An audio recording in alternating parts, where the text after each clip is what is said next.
वो अविनाशी धर्म सनातन धर्म सतयुग ही हुआ, जिसे कहें स्वर्ग।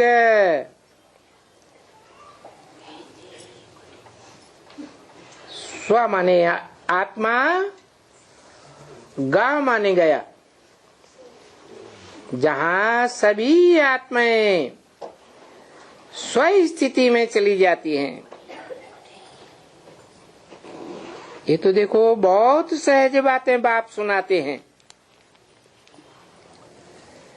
कि स्व स्थिति से स्वर्ग स्थापन होता है और नर मनुष्य को कहा जाता है नरम परिस्थितियों से बंधा रहता है। इसलिए नर नरक स्थापन करता है। कितनी सहज समझने की बातें हैं, समझाते हैं। और ये बातें कई बार समझाई होंगी और फिराए करके फिर वो बातें समझाते रहते हैं। तो ये भी कहते हैं कि ये तो तुम जानते हो कि पतित पावन कौन है।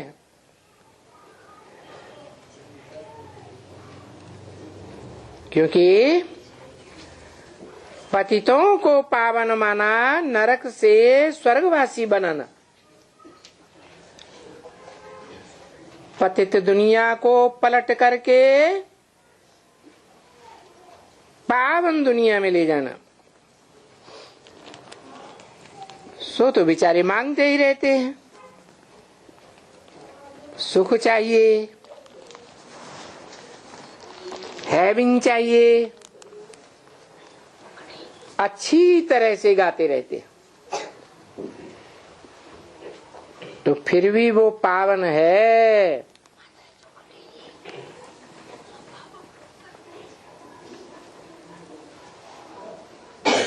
पतित पावन को सारी दुनिया मत्था तो टेकती है ना।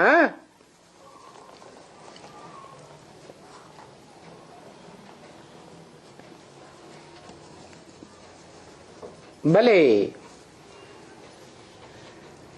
जब से ये धर्म पिताएं आए, देह अभिमानी धर्म पिताएं, उस पतित पावन को नहीं जानते।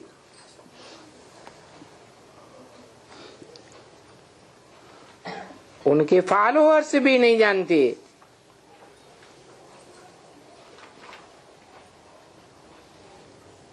अभी तुम तो किसी को माथा नहीं टेक सकते।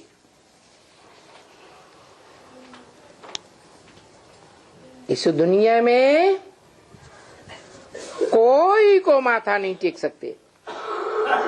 कब? अभी संगम युग के समय में जब ऊंचे थे ऊंचा बाप, बापों का बाप आया हुआ है, तो तुम कोई को माथा क्यों टेकेंगे? कायदा नहीं। क्योंकि अभी तो इस दुनिया में साफ पतित है। अभी माने कभी? कब की वाणी है? 1967 की वाणी है। बाकी युक्ति से इसको मिलने से, क्योंकि उनको तो अपना तो रहता है ना। जो दुनिया के बड़े बड़े हैं उनको अपना बड़ा अहंकार रहता है।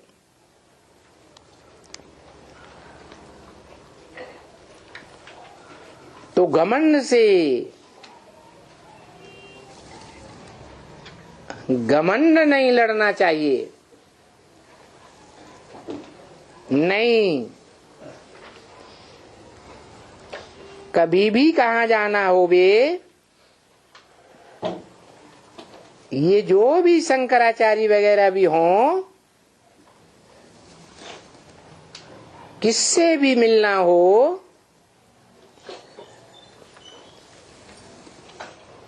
ऐसा तो करेगा।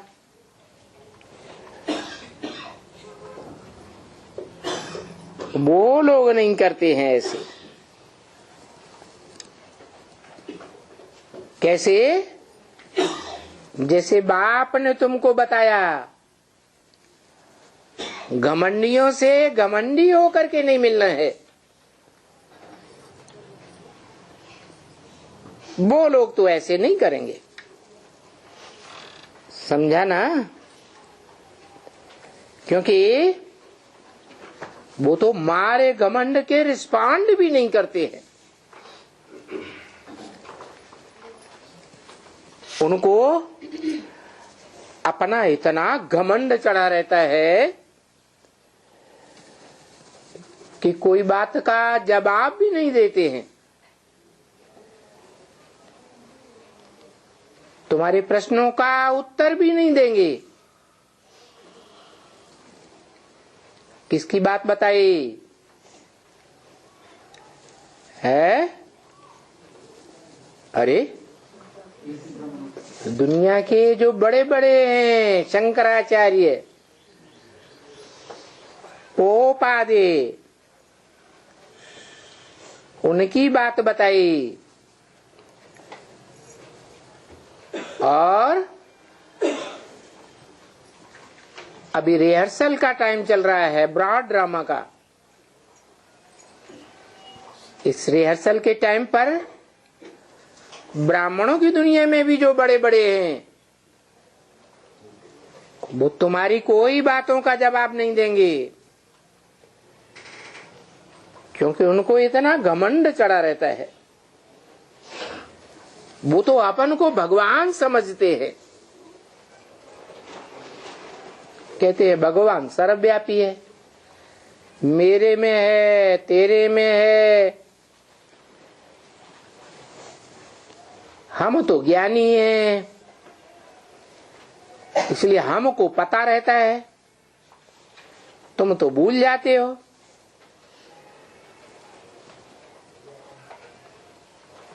तो देखो, ये सब एक अल्लाह मियां के मुरीद हैं।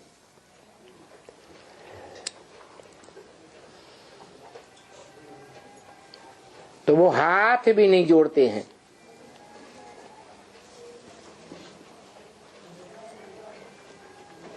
कोई अच्छा सेंसिबल होते हैं तो हाथ जोड़ने का रिस्पॉन्ड कर देते हैं, नहीं तो हाथ भी नहीं जोड़ते। उनको हाथ जोड़ने में भी लज्जा आती है, क्योंकि वो तो अपन को पवित्र और ऊंच समझते हैं, औरों को नीचे समझते हैं। और तुमको तो कहा गया है कि बच्चे, ये तो तुम जानते हो कि तुम इस दुनिया में सबसे ऊंचे हो।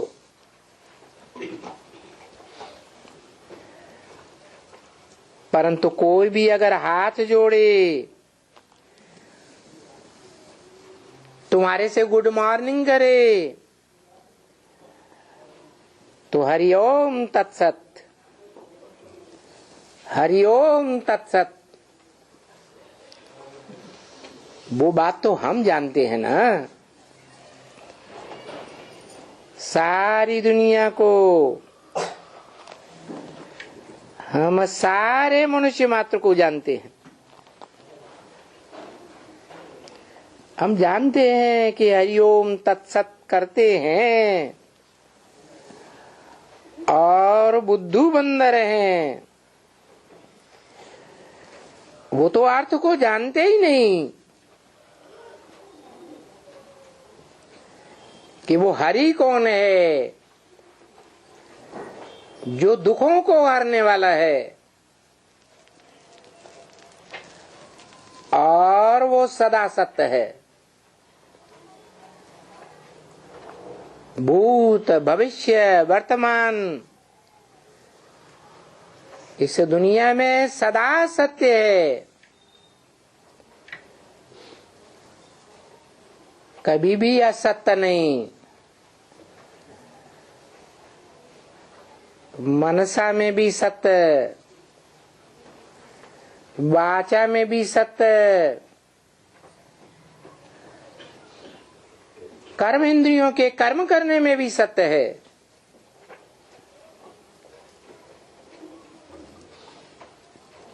तो वो इन बातों के अर्थ को नहीं जानते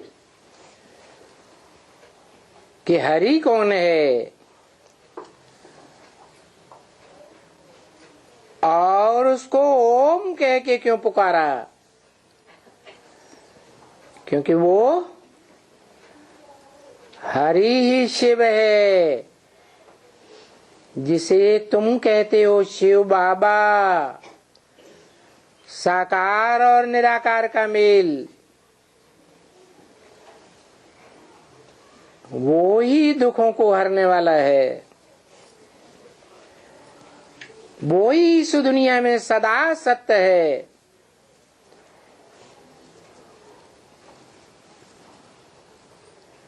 परंतु उनको हरिओम तत्सत न करने से वो तुम्हारे हाथ में नहीं आवेंगे। हमको तो उनको पकड़ना है ना, इसलिए प्यार करना है, उनको हाथ करना है। अगर पहले से ही हम उनका डिसरिगार्ड करेंगे तो वो हमसे बात भी नहीं करेंगे। तो बड़ी युक्तियां यहां चाहिए।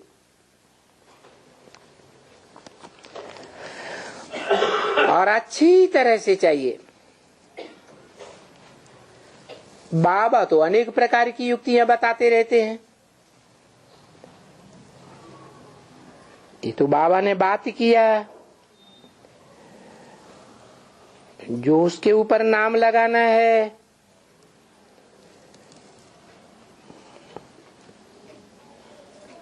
ठहरे हुए हैं, बोर्ड नहीं छप सकते।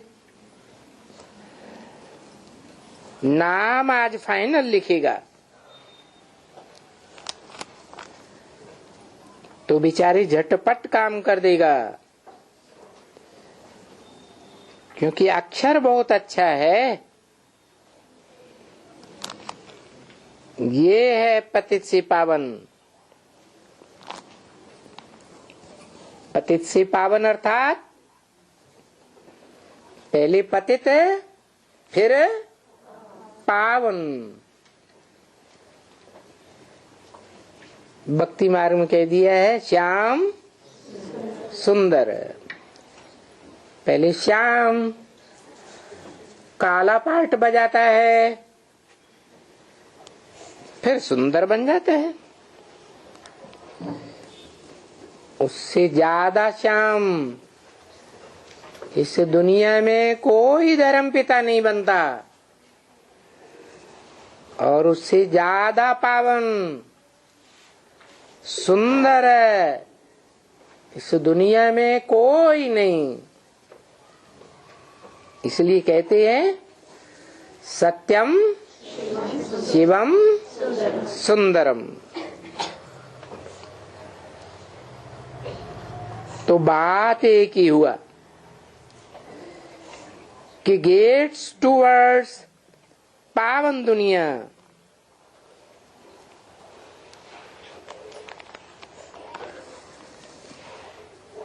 पवित्र दुनिया के सामने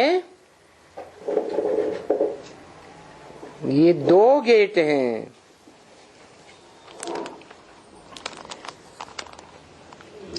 शांति धाम, सुख धाम, पवित्र धाम। तो प्योरिटी, पीस एंड प्रॉस्पेरिटी लिखना पड़ता है। बाद में तो फिर सब भाषाओं में लिख सकते हैं।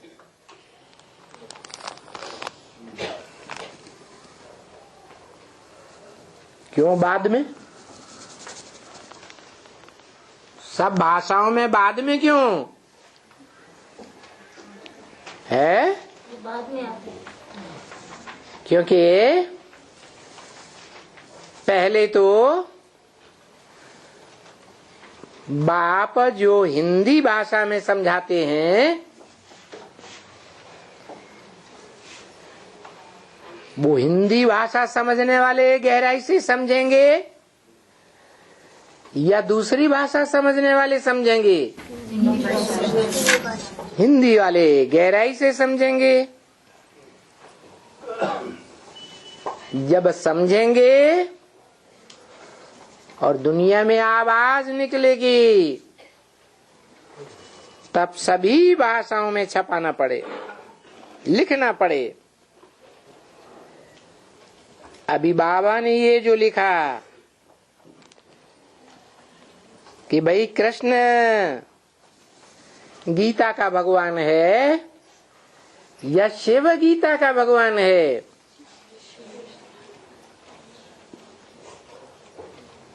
अभी कितनी भाषा में लिखना पड़े ये बात समझाने के लिए कि गीता का भगवान कृष्ण नहीं है। क्या? क्यों? जिसे कृष्ण की पूजा होती है वो छोटा बच्चा होता है या बड़ा होता है? छोटा बच्चा। छोटे बच्चे को तो महात्मा कहा जाता है क्योंकि छोटे बच्चे में विकार तो बुद्धि में नहीं होता। तो फिर भी कहेंगे बच्चा बुद्धि तो है ना। जो बच्चा बुद्धि होते हैं वो बात की गहराई को समझते हैं। समझते हैं? नहीं समझते। बच्चे को समझाने वाला बाप होगा ना। बाप समझदार को कहा जाता है, इसलिए बाबा कहते हैं राम बाप को कहा जाता है और कृष्ण बच्चे को कहा जाता है।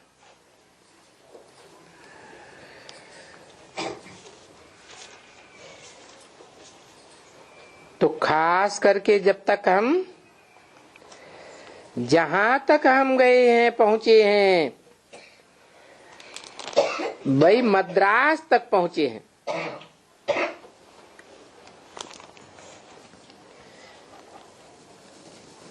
ये बंगलौर तक पहुंचे हैं क्योंकि वहां की भाषा और मद्रास की भाषा अलग अलग है या एक ही है? अलग अलग है। तो वो कनेडी तो दूर छाई,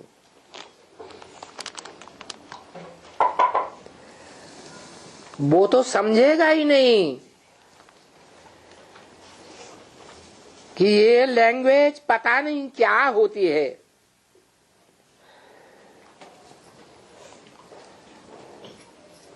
अभी इतनी तो हम नहीं समझा सकते हैं बैठ करके। तो विचार किया जाता है कि कितने लैंग्वेजेस में हमको ये सबको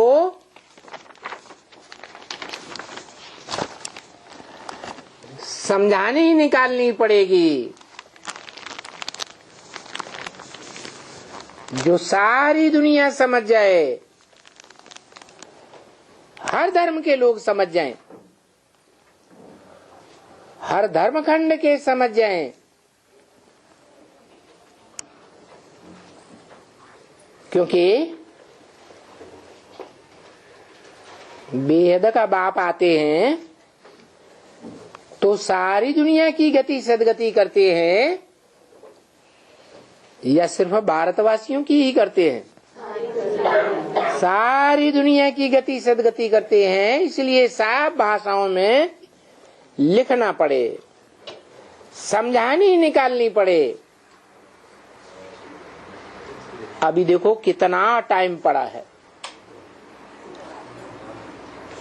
कब की बात बताई? 1967 की बात बताई, क्योंकि 67 में तो 32-33 साल ही हुए और संगम युग बताया 100 साल का, तो ज्यादा टाइम हुआ या थोड़ा टाइम रह गया है? 100 साल में से 32 साल निकाल दिए जाएं तो टाइम ज्यादा रह गया ना, 2/3 टाइम बचा ना, तो टाइम तो पड़ा है। 30-3-67 की वाणी का 6ठा पेज। तो जरूर चाहिए इतना टाइम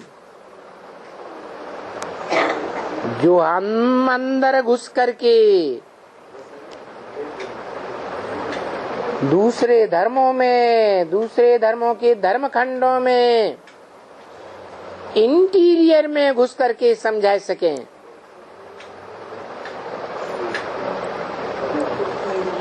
उन्हों की भाषा में इंटीरियर कहा ही जाता है अंदर अंदर अंदर, अंदर ही अंदर घुसते जाओ।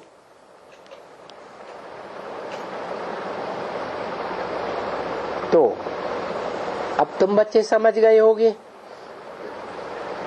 क्यों इतना जास्ती टाइम मिलता है देवी देवता सनातन धर्म की स्थापना के लिए। और तो कोई धर्म पिताओं ने इतना टाइम नहीं लिया। तो बाबा कह देते हैं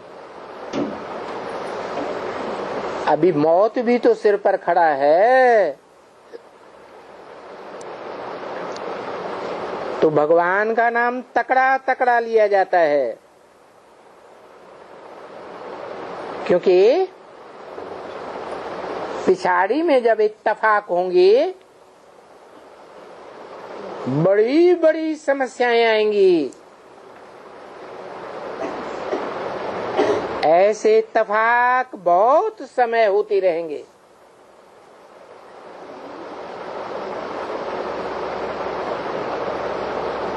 तो उस समय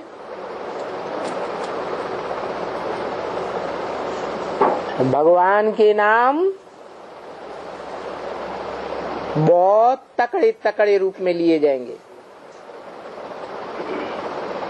कालों का काल, महाकाल, जिसको कोई काल खा न सके, वो सारी दुनिया को महाकाल खा जाएगा। साधारण काल तो दुनिया में आता ही रहता है, काल खाता ही रहता है। तो ऐसे ठोक मौत के इत्तेफाक बहुत होते रहेंगे। बड़े बड़े भूकंप आएंगे, बड़े बड़े बम फटेंगे, बड़ी बड़ी बाढ़ें आएंगी, लंबा काल पड़ेगा।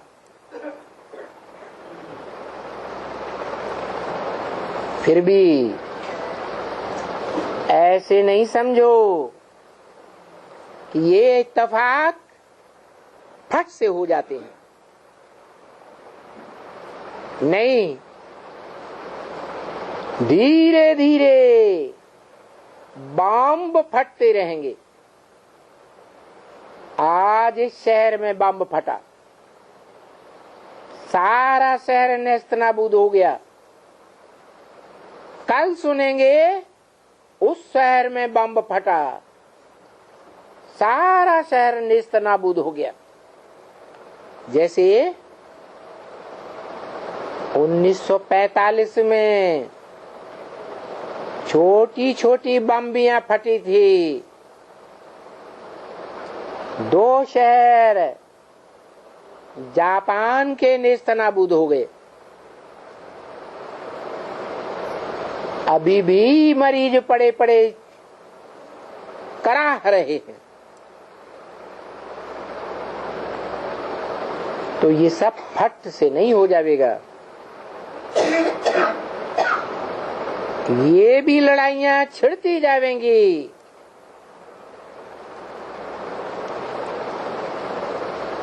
आग भी छिड़ती है ना बच्ची, तो आहिस्ते आहिस्ते सारे गांव को चपेट में ले लेती है। वो दिखलाते हैं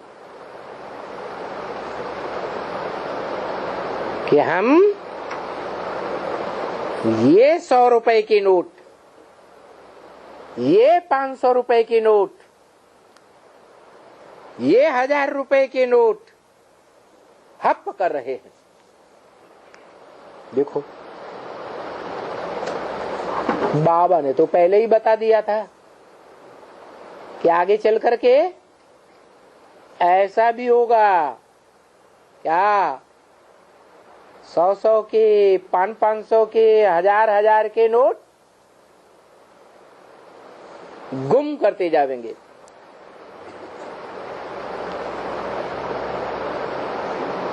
पीछे दिखलाते हैं नोट को, ये कुंड से आग लगाते हैं। तो बढ़ते बढ़ते बढ़ते ये पिछाड़ी में आकर के नोट जलता है।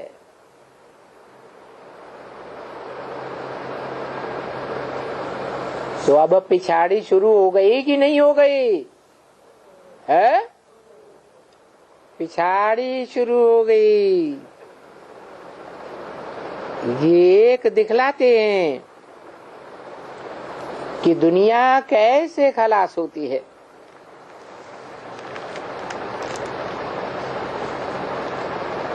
यहां से ये आग लगेगी। कहां से है? ये नोट खलास करने की आग कहां से लगेगी?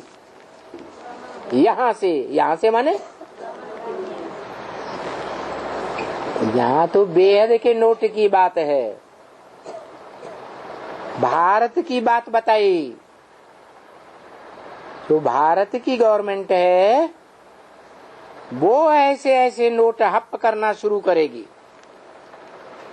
और यहां से हो करके सारा नोट जल जाएगा। क्या? यहां से शुरुआत होगी, फिर सारे देशों में करेंसी खलास हो जाएगी। कोई देशों में ये करेंसी बचने वाली नहीं है। समझा ना? क्योंकि सभी देशों में, विदेशों में ये कागज के नोट की करेंसी चल रही है ना, तो ये सब खत्म होने का है।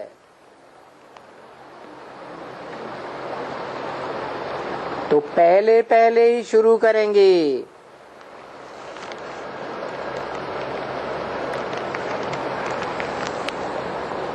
विलायत से ये नोट शुरू करेंगे। नोट छपना पहले कहाँ शुरू हुआ है? भारत में या विदेशों से? नहीं, भारत में तो सोने चांदी के सिक्के चलते थे। नोट कागज के बनना कहां से शुरू हुआ? ये दिखलाते हैं और पिछाड़ी में ये तो रह ही जाती है। ये दुनिया तो जल जाएगी, परंतु तुम बच्चे बच जावेंगे। क्या क्या मतलब है? दुनिया जलेगी एटम बमों की आग में, बड़े बड़े भूकंपों में, तो हम बच्चे कैसे रह जाएंगे? है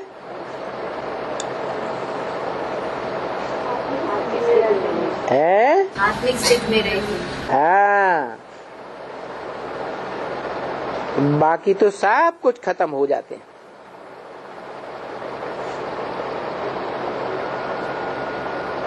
बाकी तुम्हारी क्या बच जाती है? आत्मा बचती है। आत्माएं भी तो सब बच जाती हैं। पवित्र होकर के बच जाती हैं।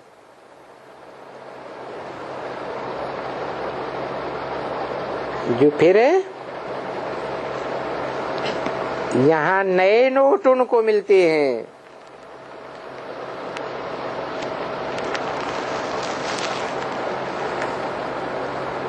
ये शुरू शुरू में नई दुनिया की शूटिंग की बात है। ऐसे नहीं कि सतयुग में नोट होंगे। तुम बच्चों को हद और बेहद के नए नोट मिलते हैं ना। नई दुनिया का राज्य करने के लिए नए नोट मिलते हैं, हद के या बेहद के भी है, बेहद के भी मिलते हैं। तो ये जो अलाउद्दीन की बत्ती का राज बाबा ने बताया, ये अलाउद्दीन की बत्ती भी मशहूर है, क्योंकि वो क्या करते हैं? डंडे से ठक्का ऐसे करते हैं तो वो कारुण का खजाना निकल आता है। तुमको कौन सा डंडा मिला हुआ है? श्रीमत की लाठी मिली हुई है। श्रीमत की लाठी का ठक्का करेंगे, उसको कहा जाता है अलाउद्दीन की बत्ती। ऐसा नाम भी रख देते हैं।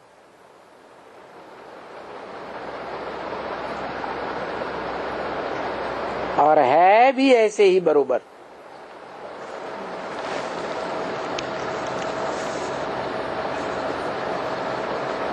कि जो अल्लाह है इस दुनिया में ऊंचे से ऊंचा पार्टधारी है। वो उत्त माने ऊंची उड़ान जब भरता है तो उसका नाम पड़ता है अलाउद्दीन। तो देखो ऐसा नाम भी लिख देते हैं। और है भी ऐसे बरोबर। अभी तुम जानते हो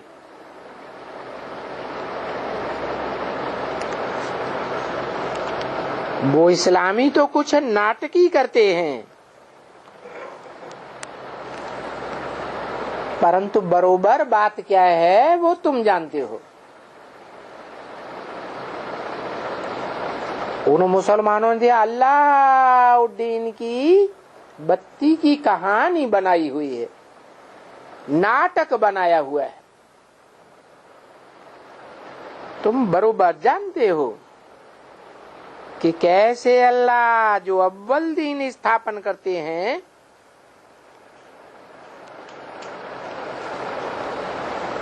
ऊंची स्टेज में जाकर के अव्वल नंबर धर्म स्थापन करते हैं, आदि सनातन देवी देवता धर्म का स्थापन कराने वाला है।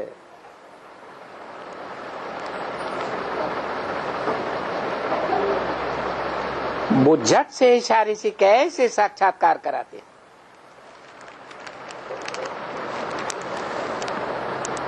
सेकंड में साक्षात्कार कराते हैं ना बच्ची।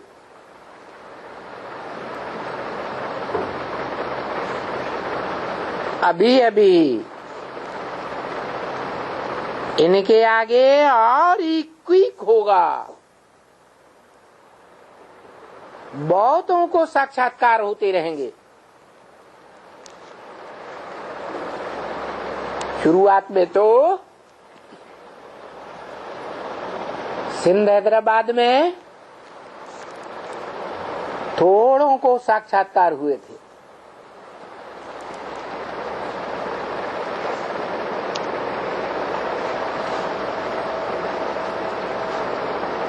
अभी तो असल एकदम बिगड़ तुम खड़े रहेंगे ऐसे ही।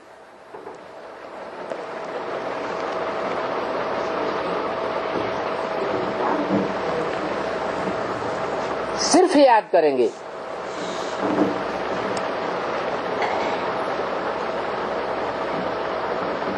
ये तो याद की बात है ना बच्ची।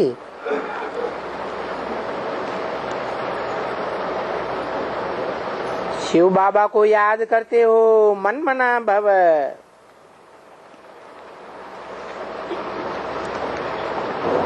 मत याजी भव।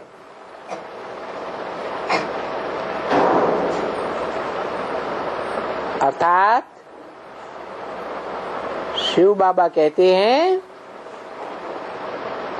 मन मना भव, मेरे मन में समा जा। अरे तेरे मन में क्या है?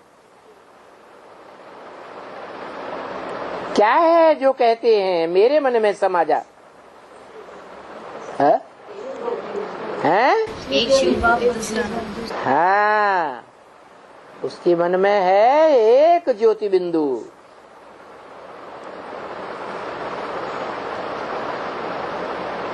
एक शिव बाप, दूसरा न कोई। तो जो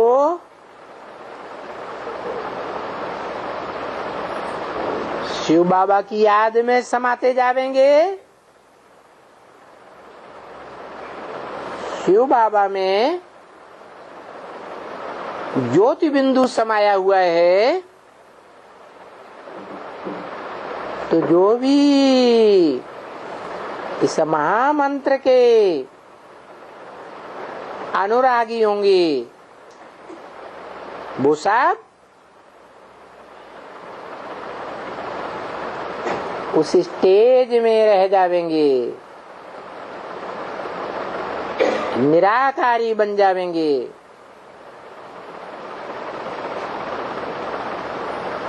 निराकार आत्मा, देह अलग और आत्मा अलग।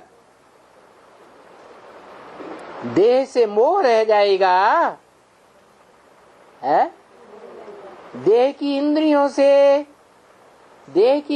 से जो सुख मिलता है, उस सुख से लगाव रह जाएगा, है?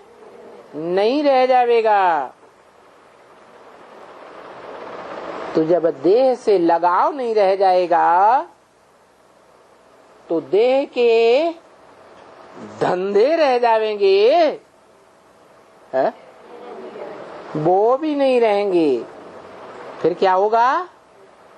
ऐसी स्टेज में जो मनमना भव होंगे वो मध्याजी भव हो जाएंगे। मत माने मेरे, याजी माने यजन करने वाले, मेरे लिए सेवा करने वाले हो जाएंगे। मेरे माने कौन? शिव बाबा के लिए। शिव बाबा का लक्ष्य क्या है? नई दुनिया बनाना। तो जो भी मनमना भव हो जाएंगे वो किस धंधे में लग जाएंगे? नई दुनिया बनाने के धंधे में लग जाएंगे।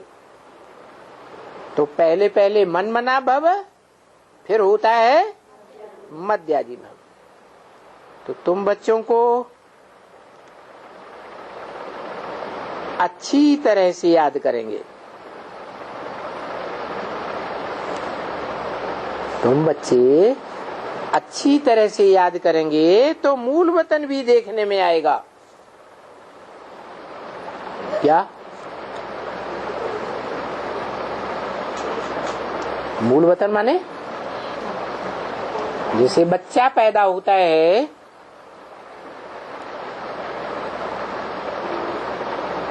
तो कहाँ से पैदा होता है?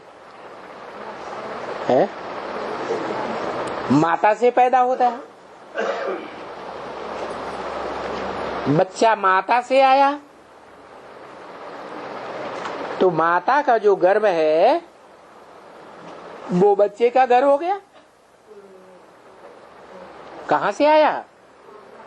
माता के गर्भ से आया। तो क्या माता के गर्भ को मूल वतन कहें?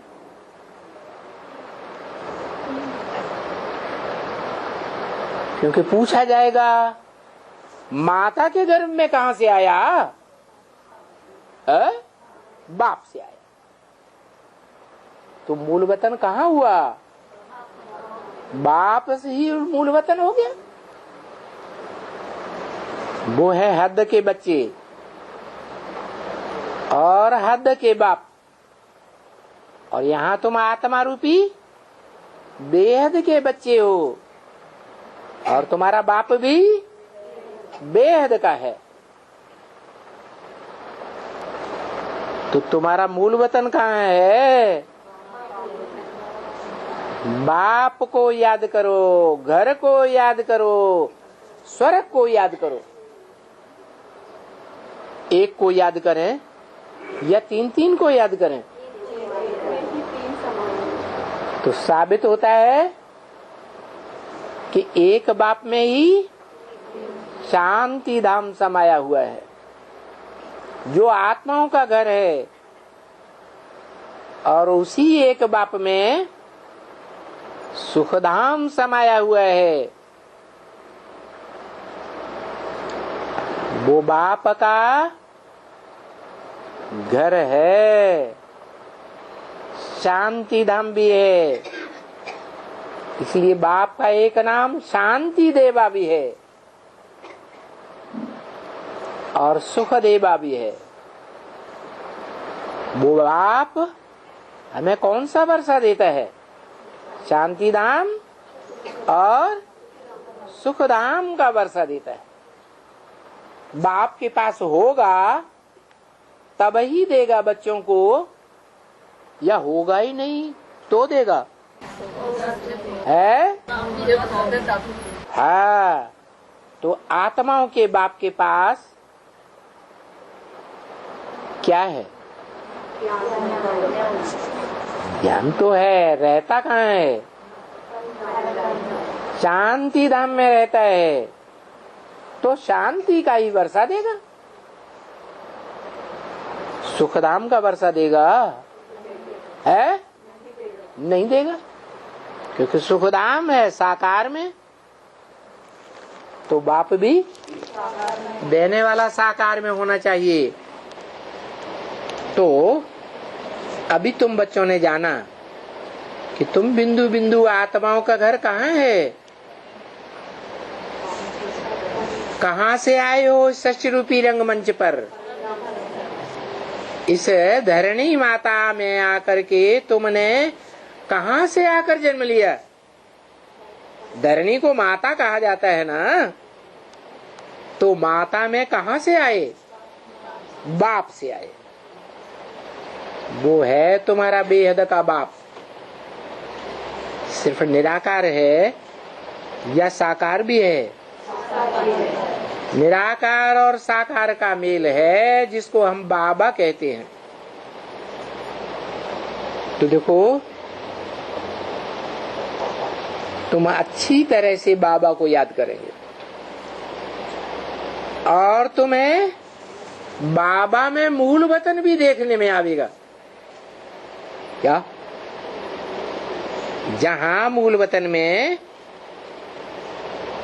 बाप में ही मनुष्य सृष्टि की सारी आत्माओं का जखीरा इकट्ठा होता है। क्योंकि भक्ति में भी जब नवदा भक्ति की जाती है, तब ऐसे ऐसे साक्षात्कार होते हैं। ऐसे है ना। नवधा भक्ति का मतलब क्या है? नव माने 9, 9, धा माने प्रकार। कितने प्रकार की भक्ति? 9 प्रकार की भक्ति। यहाँ भी तो एम ऑब्जेक्ट का साक्षात्कार कराए देते हैं। और जो पीछे जब बिल्कुल प्योरिटी को पहुंच जाएंगे, तो बाबा को बहुत अच्छी तरह से याद करेंगे।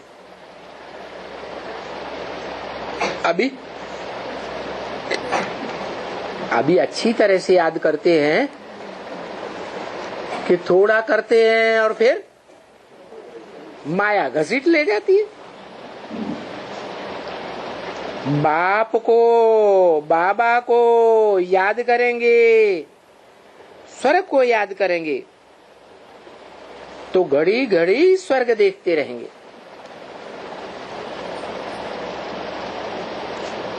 अनेक चीजें देखते रहेंगे। जैसे तुलसीदास ने कहा, भूतल देखें भूरिवन भूतल भूरि निधान। जब आत्मा संपूर्ण स्टेज को प्राप्त होगी, निराकारी स्टेज को प्राप्त होगी, तो इस संसार में अनेक प्रकार के जो भी पहाड़ हैं, नदियां हैं, जंगल हैं, और इस संसार में जो अनेक प्रकार के खजाने भरे हुए हैं, सोने चांदी जवाहरात के खजाने, वो सब तुम देखते रहेंगे। अनेक चीजें देखते रहेंगे, बहुत बहुत कुछ देखेंगे। पर वो सब कौन देखेंगे? हैं? जो अच्छी तरह से बाबा को याद करें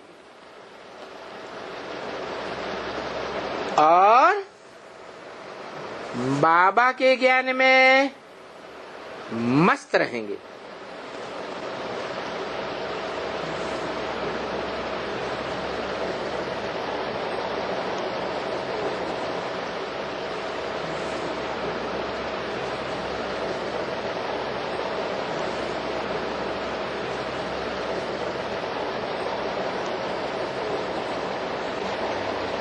काय में मस्त रहेंगे? बाबा के ज्ञान में मस्त रहेंगे। माने बाबा ने जो प्रॉपर्टी दी है, उस प्रॉपर्टी में, उस प्रॉपर्टी की खुशी में मस्त रहेंगे। है ना बच्चे? बच्ची, ये बड़ी मंजिल है। क्या?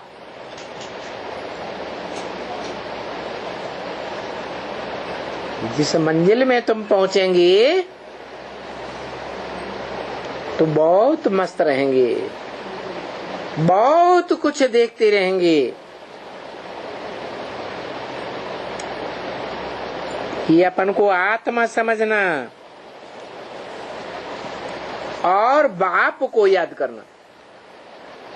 कौन से बाप को है? हाँ, शिव बाबा। शिव नाम है ज्योति बिंदु का और बाबा नाम है साकार और निराकार के मेल का। तो बाप को याद करना, अपन को आत्मा समझना और निरंतर इसी याद में रहना। ये कोई मासी का घर नहीं है बच्ची। क्या है कि निरंतर याद करना। समझा ना? इस स्थिति में, इस स्टेज में पहुंचने में बहुत मेहनत है। हाँ, मासी का घर भी है, क्योंकि बिगर कौड़ी खर्चा तुम ऐसी मासी के घर में पहुंच सकते हो। बिगर बात विश्व का मालिक बनना यानी कोई बस की बात ही नहीं। यानी किसी को 84 के जन्मों की सीढ़ी सुनाई तो सुनाने मात्र से क्या वो पहुंच जाएगा? है? नहीं पहुंचेगा, नहीं पहुंचेगा, नहीं पहुंचेगा। ये याद ही मुख्य बात है। बिल्कुल ही ये मुख्य सब्जेक्ट है, जिसमें बाबा कहते हैं ना, बिल्कुल ही तुम आप ही जैसे बाबा दिव्य दृष्टि दाता है। क्या? जैसे उसको ऐसे बोलते हैं कि दिव्य दृष्टि की चाबी किसके हाथ में है? शिव बाबा के हाथ में है। तो तुम स्वयं अपने लिए दिव्य दृष्टि दाता बन जाएंगे। अपने लिए या दिव्य दृष्टि दाता बन जाएंगे, क्योंकि बहुत याद करेंगे। क्योंकि भक्ति मार्ग में भी जैसे सूरदास ने, तुलसीदास ने, रहीमदास ने, रैदास ने, मीरा ने अपने लिए दिव्य दृष्टि दाता बन बहुत तीव्र वेग से याद किया।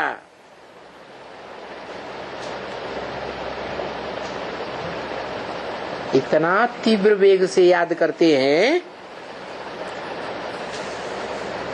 कि काशी करवट वाले कुएं में कट मरने के लिए आ जाते हैं। जिंदगी की भी कोई परवाह नहीं। फिर उनको साक्षात्कार हो जाते हैं। तो देखो, अपनी मेहनत किया ना। भक्ति मार्ग में नवधा भक्ति की मेहनत करते हैं और फिर यहाँ है 9 प्रकार की याद।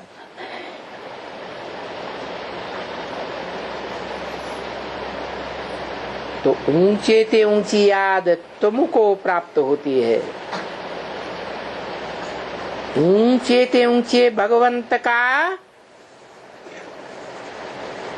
पहचान तुमको मिलती है। तो ये भी तो अपनी मेहनत से मिलती है ना। जो रोज पढ़ाई ही नहीं पढ़ते हैं मुरली नहीं सुनते हैं तो उनको ऊंचे से ऊंचा भगवंत की पहचान कैसे होगी? कौन है ऊंचे से ऊंचा भगवंत? है शिव बाबा की यादगार क्या है? पहले पता था क्या? है पहले तो पता नहीं था। जिन्होंने पढ़ाई पढ़ी, लगन से पढ़ी, उनकी बुद्धि में बैठ गया। जिन्होंने लगन से पढ़ाई नहीं पढ़ी, उनकी बुद्धि में नहीं बैठता। ये शिवलिंग क्या है? कौन है? क्यों पूजा जाता है? कहाँ का वासी है? और तुम तो जानते हो कहाँ का वासी है? सदा काल कहाँ का वासी है? परम धाम का वासी है। शिव बाबा सदा काल परम धाम का वासी है। इस सृष्टि पर सदा कायम कोई चीज है नहीं, सदा कायम एक शिव बाबा ही है। तो इस सृष्टि पर सदा कायम माना सतयुग में, त्रेता में, द्वापर में, कलयुग में कौन ऐसा पार्टधारी आत्मा है जिसको शिव बाबा का टाइटल मिलता है? क्या? बाबा माने ग्रैंडफादर। क्या? ग्रैंडफादर। दुनिया में तो जितने बाप हैं, ढेर के ढेर बाप हुए जन्म जन्मांतर, और जितने भी मनुष्य मात्र हैं वो कोई न कोई धर्म पिता को अपना बाप मानते हैं। तो धर्म पिताएं हुए ग्रेट फादर्स, ग्रैंडफादर तो नहीं हुए, लेकिन धर्म पिताओं का भी बाप कोई है या नहीं है? धर्म पिताओं का भी कोई बाप है, उसको कहते हैं ग्रेट ग्रेट ग्रैंडफादर। ग्रैंडफादर माने बाबा। फादर का वर्षा मिले या न मिले, क्या जो भी भारतवासी दूसरे धर्मों में कन्वर्ट हो गए, इस्लामी बन गए, बौद्धि बन गए, क्रिश्चियन बन गए, बुद्ध को अपना बाप मान लिया, क्राइस्ट को अपना बाप मान लिया, माना या नहीं माना? ढेर के ढेर भारतवासियों ने उन धर्म पिताओं को अपना बाप माना। तो देखो, उन भारतवासियों को जब बाप आते हैं इस दुनिया में, खास भारत में, तो उन कन्वर्ट होने वाले भारतवासियों को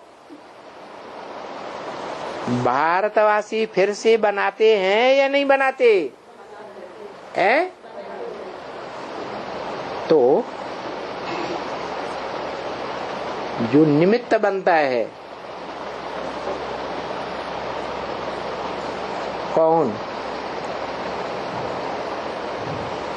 कौन निमित्त बनता है भारतवासी बनाने के लिए?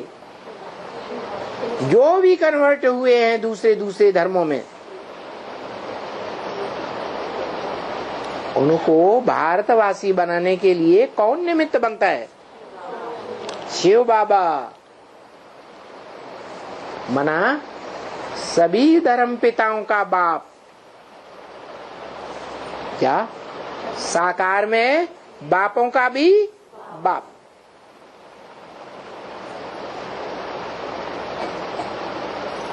जिसका साकार में कोई बाप नहीं होता,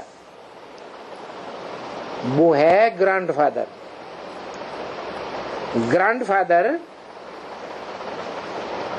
साकार होगा या निराकार होगा? निराकार बिंदु बिंदु आत्माओं का बाप निराकार, उसका संबंध निराकार बिंदु बिंदु आत्माओं के साथ सिर्फ बाप का संबंध है या ग्रैंडफादर का भी संबंध है? बाप का संबंध है। तो फिर ग्रैंडफादर का संबंध किससे है? क्योंकि बाप से वर्षा मिले या न मिले, लेकिन ग्रैंडफादर का वर्षा जरूर मिलता है और सारी दुनिया को मिलता है। इस दुनिया में कोई मनुष्य मात्र ऐसा नहीं है जिसको ग्रैंडफादर का वर्षा न मिले।